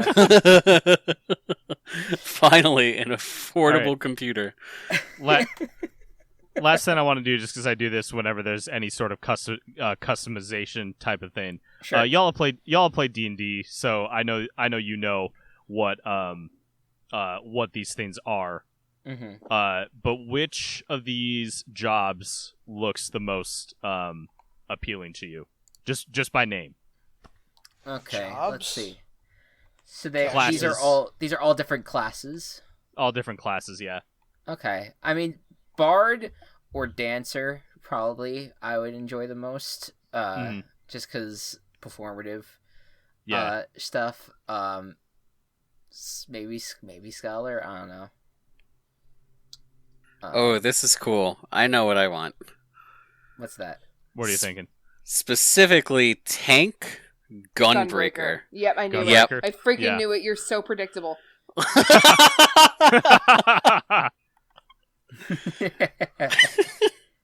So funny. I feel like I would probably be anything in the healer area. Like I like Cool. Scholar or Astrologian. Astrologian. I heard that one's very like RNG based. RNG? RNG, random number generator. Oh, I don't know what that means. It means like luck. Oh. Like rolling dice more I than thought you meant that I had a skill. penchant for citrus. Orangey, okay. I see where you got that. I'm gonna say, and I mean, I'm just doing this on a whim. But either monk or dragoon, because dragoon sounds funny. Yeah, Ooh. that's more like a lance type thing. Have you ever had crab dragoons? Yeah, now I want crab dragoons, but I want crab dragoons. Crab dragons. Oh my god. Yes, please inject that. You're having right. Chinese food for New Year's Eve. Relax. Yeah, alright. Fine. You don't like I guess I'll wait like 48 hours. Oh god. You're such a fucking poser. Wow. It's getting real. It's getting really fiery in here. It's good. And we're about to have a fiery discussion next, so now we have to get prepared. You know what? I think that we probably are, which is like so sad, but at the same time so warranted. I don't know. We'll see how it goes. Yeah. Kelsey, you are our last person here, and thank you for talking about Final Fantasy. Thank you for bringing that to the table. I will answer any questions anyone has about it at a later time. Yes. Chris is like, you absolutely will at a later time. Yeah. Sorry, I realize I'm looking at the time. I'm like, oh my god. No, we need to keep going. We need to keep going. We're at a deep point. Kelsey, we're presenting the last game, and it is it's just a small indie game that probably not a lot of people have heard of. No, yeah, definitely small. And it's but the developers, in many ways, you know, they pay out of their own pocket to do these. Yeah. Games like this, it's part of a series. Yes. Yeah. But yeah, it's in all seriousness, it's a game of the year candidate, but some may disagree with that front. What tell us about Animal Crossing? I love that you always present this when, like, you always end up having this little extra thing that you throw in where it's like you're John Quionis and it's what would you do, and you're like, but not everybody feels the same, and then you're like, and then you like lead into the games. like it just tickles me. It's so like presenter like. I'm just trying to open the discussion, tease the discussion, you know. I know. Animal Crossing New Horizons talk, please. So I chose this as my best game that I played this year. Quite literally. So I was at first I was like, when we were comparing how many hours everybody had done in this game this year the other day when we were talking with Jess, I at first was like surprised that I didn't have more hours in it. I think only because I felt like I played it so much when it first came out. I fell off a little bit in the summer, but almost everybody knows about this game. It was released on March 20th. If you were from New York, like most of the people on this podcast right now, the entire world ceased on March 16th due to COVID. I was formally diagnosed with COVID-19 just a few days prior to that and was flat on my back, couldn't stand up for more than 20 minutes without feeling exhausted for like 6 weeks, starting the first week of March all the way through April. So I spent most of my life in the spring flat on my back, trying to make sure my oxygen levels weren't depleting, playing Animal Crossing New Horizons. So for me, this game was what I put my energy and time into when I quite literally wasn't sure if I would live to see the end of this year at certain points because of how sick I really was. And that's extremely dark, and I don't mean to bring this podcast to this place. But it's accurate. But it's accurate. It's completely true. I was nearly hospitalized twice by the New York State and County health people that we were on the phones with regarding my condition, but it was at a time where everything was getting so filled with the hospitals that they were trying to keep me out of being hospitalized, and I luckily was fine, but this was my life. This was my world when the world, I didn't want to exist in the quite tragic state of the world as it was at that time for me. So this game means a lot in the sense that it was a new edition of a franchise that I was so beloved for me, and something that Christopher and I played growing up together and had so much fun and bonded over. Prior to New Horizons, I think New Leaf was my favorite installation of the game. It may still be, which will lead us eventually into our more critical conversation about the game as it stands. Sure. But also played Wild World, and I loved even the peripheral tiny games like Happy Home Designer. I put so many freaking hours into designing stupid fucking the same rooms for all these stupid fake animals. Like, I put so much time into these games. And just this happy world and this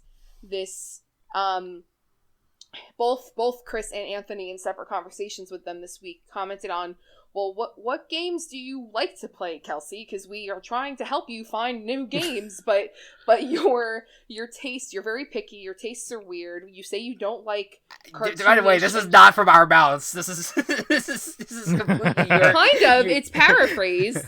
Maybe it's more Anthony, but no. But you did like at one point I said something like, I don't really like cartoonish or not like childlike games, but you were like, but you like Animal Crossing, and I'm like, yeah, but Animal Crossing has all the context of it being something that's like very nostalgic for me growing up, but also I feel like it's just like an open world. You do your shit that you come to do, and you get to do it in your own way, and to me it's not, it's different. I don't know, it's different for me, but I justify which games I like left and right and all over the place anyway. But I love New Horizons for taking the concept and the safe space that I've always loved and called a home away from home and brought it into a new modern light and made it feel like I was being welcomed with a hug every time I logged. I don't know why I'm getting emotional, but when I logged in, and like I said, being in a very dark place, earlier this year, it will maintain that for me, even though fucking Brewster is still not in the game. But like I still have a lot of, and I'm still dealing with, even professionally, a lot of trauma from what I experienced this year. And so, in the instances where I'm not sitting on my virtual therapist's couch, I can log into the game and Isabel can tell me about her fucking soap opera again, and then we can I can get on with my day. And even if there's argument for the game being sold to us and released to us as only a partial game, and it being very painstaking, some of the things that the hoops you need to jump through in order to feel like you're filling out the game in a way that is satisfying through certain phases and certain events, I think overall I am excited for what the game may still be, with this being the first game in the franchise that they can still give us more content and release updates for, as opposed to just buying a completed game off the shelf, playing it to the extent that you can play it, and then not really having any new content or having to start everything over in order to have more new content. So I'm excited in the respect that I think that it's something that we can continue with. It is and will always be a very safe space for me, and a game that is full of just like happy and soft and gentle and kindness, that in a world and during a year that was filled with a lot of negativity and toxicity and trauma. So I think that it's a lovely piece in and of itself. But I also have a gripe with it, like just what I touched on, with it being there, in my opinion, certain crucial things missing that I loved from prior games, certain things that I think that they could fine-tune or fix, certain things that I felt like they half-assed that they could have given us more of, but like overall, definitely a highlight of this year for me. Besides, like, getting married or whatever, but like otherwise, like a very, very good portion of the year spent on this game. Yeah. I would, if anyone else want to speak first on the game prior to me. I'll go next. Yeah. Yeah, so big Animal Crossing fan. Really enjoyed experiencing the start of it with all y'all. The turnip craze was just fun to I forgot about that. Because no one fucking uses turnips anymore because everything's paid off. But yeah. But just that start of the game was really fun, just because a lot of us were super into the game, checking up on turnip prices. A lot of us were either working or studying from home, whatever it was. So we had a lot of time to do this with each other. I'll never forget that.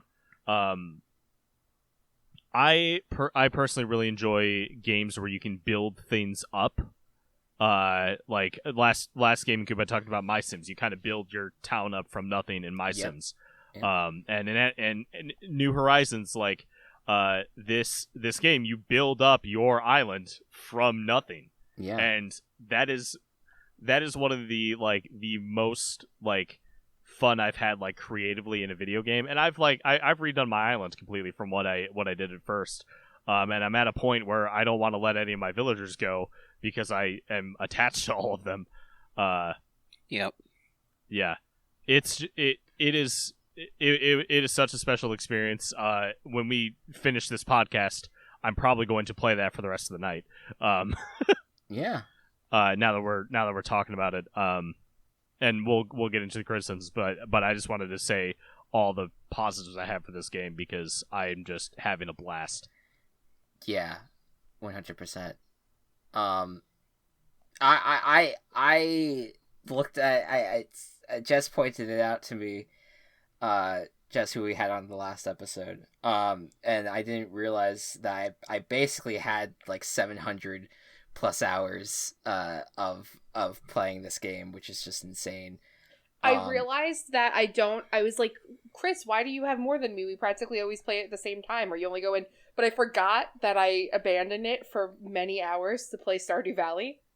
So yeah, when I you guys found realized that, Stardew I was Valley. like, oh, that is Yeah. why I don't have as many hours, because I went full hard into that also, which was I almost talked about, but Yeah, I adore this game. I really do, and I feel like a lot of when me, Kelsey, and Anthony we have discussions about it, because we talk about it all the time. It tends to lean towards the negative, just because of like we're like annoyed with how they like disperse like certain seasonal items, or we're just upset that like a certain character that we have has long been in the game is not in the game. You know, things like that like we definitely, it's definitely like nitpicky, but it's also at the same time like, my god, what happened, like why did they leave this stuff out? But I also love like absolutely adore this game and what they did with it, because I think that I think what they did so well with it was that they because of that flexibility with the island, they opened it up to a new audience, people that love being uber creative in every way, that giving them the ability to craft their island however they like, in addition to customizing their home, and in addition to doing these custom designs from Able Sisters Place. Like, they opened up the door to doing a lot of these like custom things, and I love like that the villagers have more personality as they're just walking around. Like the villagers singing, I'm never gonna get sick of like a villager just singing a tune from one of KK's tunes, or like just all of a sudden just working out on the side, or just like the holidays have been a lot of fun. I've enjoyed Halloween, Thanksgiving, Toy Day. Like, all of them have been really solid, and I think that while I definitely have things that I'm like, I look at it and I'm like, my god, I wish this could have been I wish that there was things that I definitely wish were in it. I look at what's there and I'm like, it's still Animal Crossing. It's still the fun characters. It's still like the relaxing atmosphere. You could still continue to do things daily. Like, you log in and you can collect Nook Miles because they have a whole new set of tasks for you that you could complete.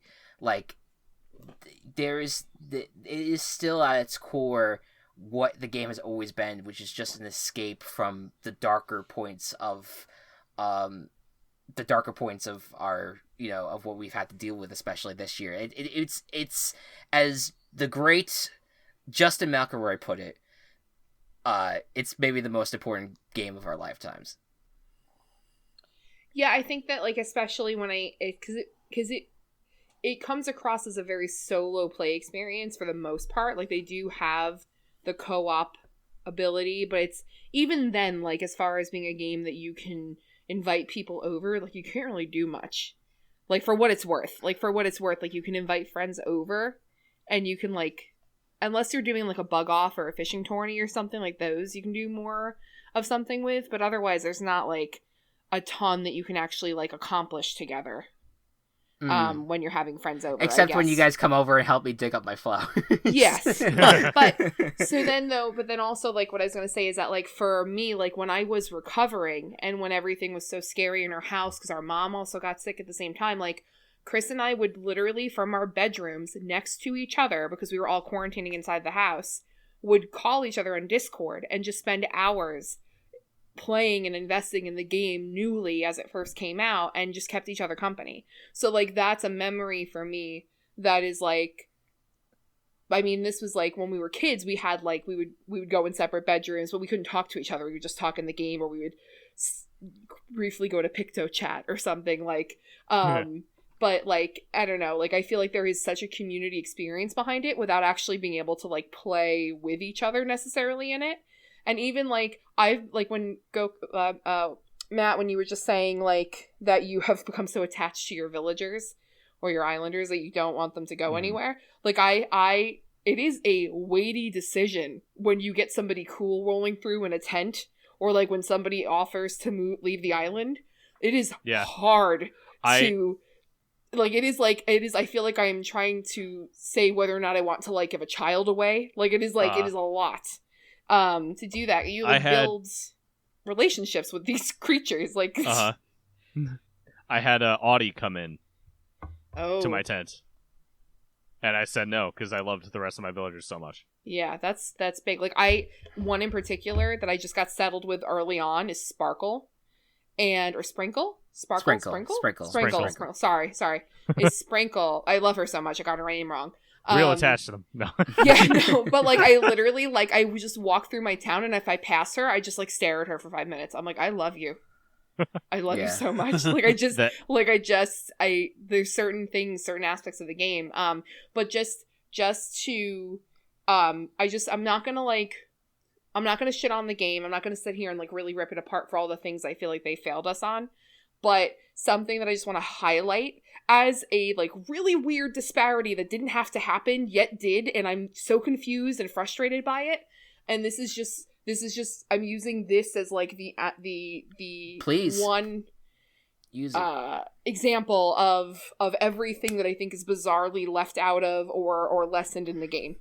So when we had the Halloween event, which was great because you could grow the pumpkins and then build the furniture and whatever, that was fun. And then but early on, like in the beginning of the month, you got Jack's portrait, and it was such a cool, big,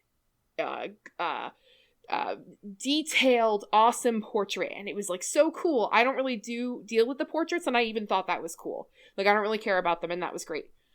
At the end of the holiday event, you hang your fucking stocking up in the house, and then you go up to it and you touch it and you get your picture of Jingle. And I'm like, okay, fine. A picture of Jingle. Great.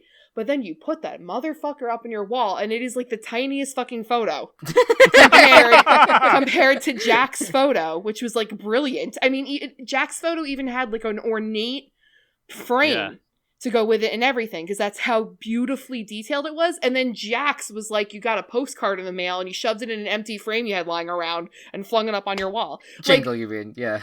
What did I say? You said Jack by accident again. Yeah, Jingle. Yeah, Jingle. So, like, I don't know. I just feel like that is such a frustratingly weird thing to do. Like, they could have taken Jack's exact model. I get it. I get it, though. Yeah. Like, they could have taken Jack's exact frame model and just made it Jingle. Like, are they serious? so it's like little things like that they're just choosing to bottom out on, that I'm just like, it's confusing, I think, mostly. I'm just like, why? Why didn't you just give us a big portrait? They've done the Jingle picture before, and I think it was exactly what we ended up getting in New Horizons as well. The Jack photo was new to this game, I believe. I don't think it exists in the other versions of the game. Of Animal Crossing. So I guess they just were like, hey, let's just carry over the design that we had for the Jingle picture. No, I think that they're lazy and they forgot. Like, I think, like, I don't want to give them the benefit of the doubt on this one. Like, I feel like they need Nintendo, like we were talking before about how Nintendo quality and polish, and then, like, certain weird shit like that happens in the game, and I'm like, what? Like, it just doesn't... Certain weird shit happens with their business practices. Right. Yes. My favorite example. I'm sorry, Chris. Go ahead. No. I haven't heard you talk yet. I want to give you a chance. Oh, thanks. My favorite little weird thing about it is, do you want to craft? Yes. Do you want to craft one fishing bait? Okay, here you go. Now, do you want to craft? Yes. Do you want to craft one more fishing bait? Yeah. Okay. Literally, like, everything. Nook Mile tickets, like, fishing bait, all this stuff. It's like, come on, play your game. Like, also, Like, just to quickly piggyback off of that, it's not like they don't have the mechanic for bulk activity. Literally, you walk up to any shop person that can sell you a bulk item, and you have the option to opt into a bulk purchase. So why couldn't you just opt into a bulk craft? I don't know. That's what I mean. Like, it's weird True. shit that they just choose to not carry the thread all the way through. And it's Yeah. infuriating. It was That's what I like mean. It's just weird these new shit. things that they added to the game, like the crafting element to it, is like I think it's cool and I like it. I could have done without it, but I understand why people enjoyed that having the ability to have that available to them instead of having to like in the in New Leaf where you had to go to the retail and you had to you would have to pay for a customization, things like that. Like I totally get it. I think my biggest gripe about the game is I look at this game and I look at the town, and I know that you can customize the town however you see fit. But it reminds me, for me as someone who's not as into that element of it, like I haven't really customized a lot of my town. I've redone my town to like restructured it like a little bit, but I haven't like decorated it a ton. It reminds me of City Folk. And the City Folk town is a kind of like it's kind of empty overall. Like it kind of has like the museum, it has the Able Sisters, has the Nook shop, and it has the town hall. And then it has like I think City Folk had 12 villagers available. This one has 10. And I understand that is that gives people the blank slate that they can to customize the town as they wish. However, I think about that and I look at New Leaf and I look at how New Leaf was also a kind of empty town on in the front where it was just the retail, and if you got the police station you could build the police station, and if you had the cafe you could build the cafe. But you had this whole other section of the town, this main street strip, where you could visit the Nook's shop, where you could visit Leaf's gardening place, you could visit Kix, you could visit the Able Sisters, you could visit Shampoodle. I understand Shampoodle got replaced with a mirror, I understand. I still miss the character of it. Club LOL. Me too. You know, like, and oh no, I could do without Club LOL. That guy was I liked that though as just another place, another thing, another experience that you could go to.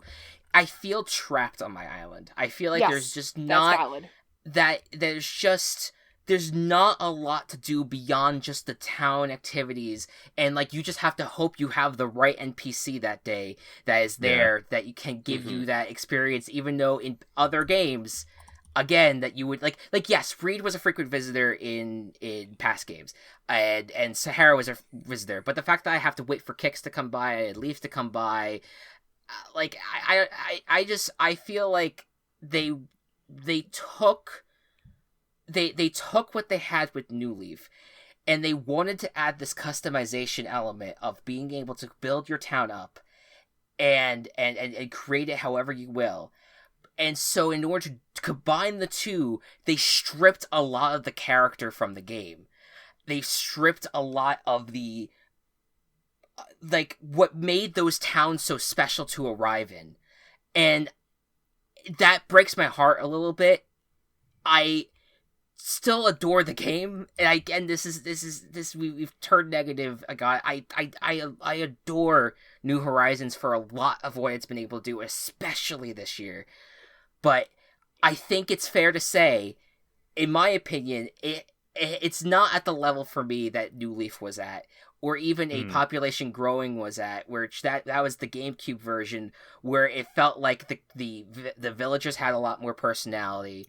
That was what I was just going to bring up, too, was like the conversation with the villagers. It felt like the town as a whole felt bigger, because there was like 20 villagers, and there was like that you had like an island to go to. Like that's another thing. Like you have islands that you can go to in New Horizons, but they're empty except for the time that you have an opening, a lot open.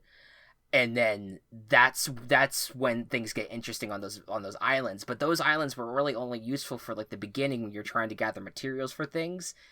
It's not as useful now, except for when you're trying to find a villager. Then it's useful, but only in that vessel. So to me, I'm hoping, and we are, what, 9 months into this game? I am hoping that when the development of this game is done, because let's be honest, this development of the game is not done because they have all this DLC that they are supposedly planning. I hope when it's all said and done, I can look back at New Horizons and say they made up for not having a lot of these features, because to me, they haven't done so. You know what's fucking weird? Yeah. When a villager's crafted something and you don't have it yet, that you have the option to say no, but when you do have the thing, they give it to you anyway? Yes. Yeah. that part of it is also annoying. It's very obnoxious. Funny to me. That's just funny to me. Yeah. Go ahead. Oh, Anthony. no, go ahead, Chris. It's okay. I was going to open up a whole different thread. No, I was gonna say was that I do like the recipe system. I just wish that the game would account for the fact that you have certain things and they wouldn't tell you over and over again, hey, do you want this thing? And it's just like, I've told how many times? How many times? Yeah. Have I told you? I have it already, please. I played the original Animal Crossing so much on GameCube, and I was an only child with no friends nearby, so I exhausted the games that I had. And I think that the real magic of Animal Crossing is that no matter what form it's in, it always kind of has the Animal Crossing spirit. And even if you can't really isolate what that spirit is, there's still this thread of magic that connects all the games. And I do have my own gripes about New Horizons too. You and I have spoken a lot about Furniture Series. I really miss Furniture Series because this game has 3 complete furniture sets and 15 incomplete sets, and that's it. But I remember when I just started dating Kelsey, Chris, you and I connected about what we thought New Leaf would be like. And I remember us all spending so much time every summer actually playing New Leaf together. And I love that. And I'm so happy that New Horizons was something that Kelsey got to enjoy when she was really sick. And I really appreciate that it still brings her that kind of joy now, you know? And I think that even if we have complaints about Animal Crossing, every single one of us is bringing these complaints from a place where we genuinely love the game and the series. Absolutely. And we all feel like it's justice to bring it to a state where we love it. And honestly, at the end of the day, we may love it more than Nintendo. But I just want to say, this really is one of the most magical games that I've played, and it has a tendency to connect people. And most video games don't have such a long-lasting appeal or a way to make you feel genuinely happy, but this one does. And there's just something really, really special about Animal Crossing in general. Well said. Thank you. Yeah. It is my favorite game series for a reason. It will always, the amount, even now, even in the jaded 9 months of playing it, of Chris, you and I playing it literally every day, right? Which is not normal. Yeah, it's not. That's that's a good clarifier. I play it every day, and I still find ways to look at the game and be like, "Oh, that's cute," and and actually feel wholesome, and and it's just damn, I you feel bad for the criticisms, but I think they're warranted, but at the same time, it's just this game has so much magic. The way that I frame the criticisms of it, though, is that they have showed up for us so hard previously that they were the ones who set the bar on why we have these criticisms. So it is an ode to the products that they have previously given us that we are left going, why are these things the way that they are, and why aren't you doing better? You know what I mean? It's not. So sure. I don't think it's ultimately insulting for us to come to the table with these. I think that it is a product of being such dedicated fans of their previous work that we are expecting them to produce something that is of a higher caliber, that they should have done better than what they've previously done, and they, I think, were so I would have, I think, waited a little bit longer for something that was a little bit more complete. 100%. And now I'm just waiting for them to make good on it, like you said. So yeah. And now I think the segment has gone almost as long as Walsh's halftime questionnaire. So well, I did want to ask, Walsh, just from being an outsider on all this, what's your thoughts on everything we've discussed? I'm just curious. I have absorbed all of Animal Crossing through osmosis. You used to be mayor, now you are God, and you can visit. Like Mormon ideals. You have died mayor, and now you are given your own dominion as God, and you can visit other gods' islands, and. Yes.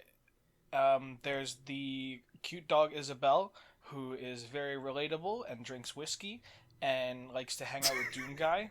And there is Tom Nook, with his two nephews, Dipper and Mabel.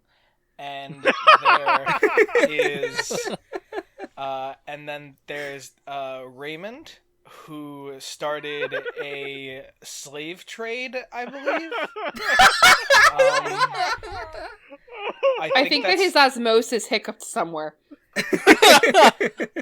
He's not wrong. He's not wrong. Keep going. There's that one pinata sheep that looks like a burrito or burger, I think. What? Hold on, Yes. I'm so confused by this one. I hate that character. Oh, yes! I like the bear that's like made of stitches because Stitches! Literally called Stitches. Because it implies that all of the rest of them are animals, but this is either a item that has been given sentience that is a life-size teddy bear, or it is a Frankenstein's monster type scenario in which this like dead bear has been reanimated with fabric pieces. Thank you, Matt. So, guys. No, I'm just kidding. Oh, and there's the dodo birds, and they run the airport, and you can. Oh, we didn't even really touch on Orville. You could buy their jackets. Yes. Yes. Yeah. Orville. By the way, Orville has been criticized big time. Wilbur's the best character that they've ever added to Animal Crossing. I fucking love Wilbur. I love Wilbur. Oh, and the game is about picking flowers off your island. Yes. That's All right, it is for Chris. And what's the fucking fruit that's like changes per island, like radishes Turnip? or whatever? Oh. Turnips. Turnips. Yeah. Oh god, what was the argument that I had with you guys like months ago that turnips are a currency. It's a form of microcurrency. Like turnips are basically Bitcoin. And well, it's the stock market. The stock market. Oh, fuck off. It's Joan Sow's stock market. Stock market. You know. Stock market. Yeah. Like Dow Jones, it's Sow Joan. Sow Joan. Yeah. Oh, and there's the little fox guy, and he's like, "Hey, you want to buy some art, cousin?" Yep. And he has the actual Mona Lisa next to all this trash, and Blather's like, "Where did you get this?" and real Red's quick. just like, Real quick, everyone who's played the game's favorite villager. Cherry. Y or I? What? Well, there's with a Y or with an I? Sherry is with an I. It's pronounced Sherry. Okay. Like, So Cherry. And then Yeah, the Cherry rock is the dog. RRY, the rock dog. Love Cherry. Isabel, duh.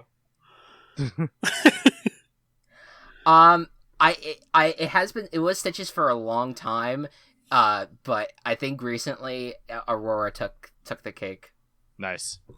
Only because of this game, Sprinkle. Because I literally am obsessed, and I think that partially because I am Sprinkle in real life. But Yes. but prior to that, I didn't really follow the villagers, like honestly, like that. But Goldie always stuck out as one that I really liked. I currently have a big soft spot for Bangle. Aw, yeah. Oh yeah. I think like the most well designed animals in the game is it's like between the tigers and the penguins. I love the honestly. tigers. Who's your favorite, shop owner, I guess, or, like, mainstay? Like, not like a villager, but, like, Yeah. the people who are... I Probably. I get cute aggression when I look at Celeste. yes, I just love Celeste. I love Blathers. I've always loved Blathers. Brewster's my favorite. I gotta go with KK. Okay. Yep, that's a good I one. can't stand KK. KK's the only one who's naked, which is And has fingers. Ah, that's true. Oh God, I hate him more now. I never thought of that.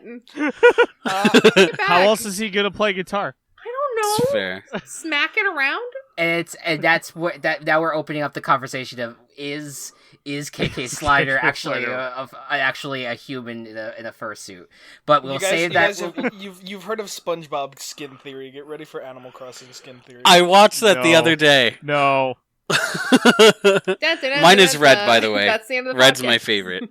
Okay. Of course he is. Unpredictable. I would love to keep going, but I'm a little bit over time here, guys. Thank you for your discussions and your input on and a great 2020 of all the video games, and it's been a lot of fun talking about them. And thank you guys all for tuning in. And hold on, can I share something before we go? Yes, go ahead. Sorry, I didn't mean to interrupt. I just wanted to say that, just to wrap up 2020, and I'm really happy we've been doing this show. Looking back at a lot of the games that, either any of you guys have recommended over time and that you guys have shared, I've gone out of my way now to play, like, Battle for Bikini Bottom or Night in the Woods, or I just downloaded the Mopar thing that Anthony was talking about. I just downloaded it for my phone. That one's like a card game. That's card game. I'm the MMO. Runeterra. Runeterra. Yes. Oh my God, Matt, I'm I gonna face you in it. Oh. Well, I downloaded it because I feel like you guys are consistently like bringing up very fun and just caring games that you guys care a lot about, and that's definitely come through for me. Where now, I love Night in the Woods. It's one of my favorite games that I've played, and I am looking forward to finishing up, SpongeBob Rehydrated, or I there's a bunch more that I can't even think off the top of my head that I've now purposely gone out of my way to play or to look into. Like, I think Gabe brought up Part-Time UFO. I'm so excited to play that. That one I heard from Gabe, and I was just like, okay, now I'm gonna play that at some point. Yeah, there's a lot more I can't remember off the top of my head, but because of taking the time to sit and talk about them, it's opened me up to a lot of cool games that I might not have come across on my own, and I just wanted to say thank you guys for that. And Did you play Old Man Journey? Can also get that too. I've not. I will. I'll let you know when I do. Whatever. I'm just kidding. I so appreciate you saying that, and I hope that is a sentiment that I hope that all of you guys have like heard from other people talking about games and continue to hear those and be like, oh shit, maybe I should play that, because it's definitely happened with me where I'm like, oh shit, that actually does sound like right up my alley. I'm going to try it. And I hope that you at home also do the same. I think, and there's just one last thing. I think that this might be the last podcast that goes up for TCP in 2020, and I just want to say that with how fucking crazy everything has been, it has been an honor podcasting with you guys. Absolutely. And I'm so freaking excited to see what happens in 2021 as we continue to do this stuff. It's going to be a blast, and I can't wait to see what goes forward. And thank you everyone out there who do support us and listen to these podcasts, because it's greatly appreciated. And with that being said, thank you all so much for listening. We love you. Game on.